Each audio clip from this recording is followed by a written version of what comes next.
Isabel Di Casso here, hope you're all well.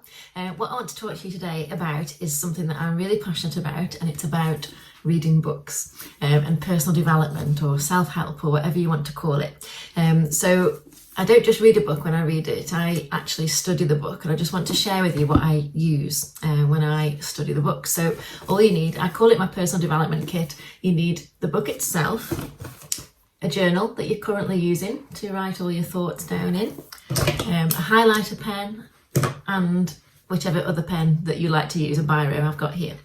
So what I do is I like to make notes in the margins, underline things, highlight things that stand out to me, certain quotes or just things that that inspire me, things that stand out in the book. So what I usually do is sometimes I will read through the book first before I actually make any notes or do any highlighting. But sometimes I will just go straight to seeing things that inspire me so much that I want to highlight them straight away. So in this book, I'll use this as an example. This is a really old book that I've had for a long time. You can see that it's literally falling apart, and some of the pages, some of the bunches of pages are actually coming out further through. But this is the book that I would say was life-changing for me, The 1 Minute Millionaire. And I say that because it was this book that inspired me to write my own book. So I just got so many ideas from this. It just really excited me, and I wanted to write my own book. So that's what I did.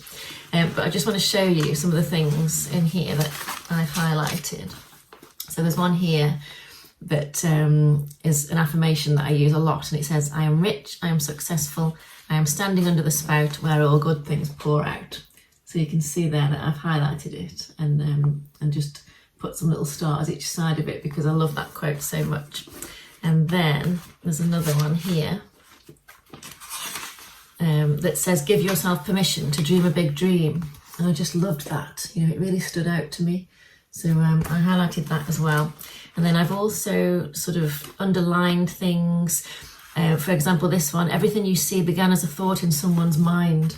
So I've just underlined that one, if you can see there. And I don't know why I highlight some things, I underline others. It's just, whatever I feel like doing at the time. But what I find is that when I look through the book the next time, I can just go straight to these bits that I've highlighted and pick up all the important stuff straight away. So I don't have to read the whole book, and it feels like, you've read a whole book, but it's only taking you minutes to do. So it's such a time saver. And, sometimes I do just feel like going up to my bookshelf, pulling out a book and just skipping through it and just finding all those important bits that I'd highlighted the first time. Sometimes I will write in my journal as well. That's why this is part of my kit, because sometimes I want to write more than just a few little words in the margin. There won't be room, so I'll write in my journal because it gives you ideas reading. It sort of sparks off your imagination, and you get ideas, and you can just write them down in your journal while you're thinking about it. So that's something that I just love to do, and I really recommend that you do it too. But reading, like I say, it is one of my passions. I try and read every single day for at least 20 minutes, or, what you can do is give yourself a target of 10 pages and just read 10 pages a day. But it will really change your life if you start to read, and especially if you're choosing the right books. So if anybody, needs any advice on the right books to read, because there's nothing worse than reading the wrong book. If it doesn't inspire you or uplift you, it's going to become more like a chore than actually, the personal development that it should be. So it's got to be a book that, that you actually absolutely love reading, and you can't wait to, to read the next few pages. So if anybody does want any advice, I can share with you, what books I think will be suitable for you at the point that you're on in your personal development journey. So hope that's helped. I'll see you all very, very soon. Take care and have a good week. Bye-bye.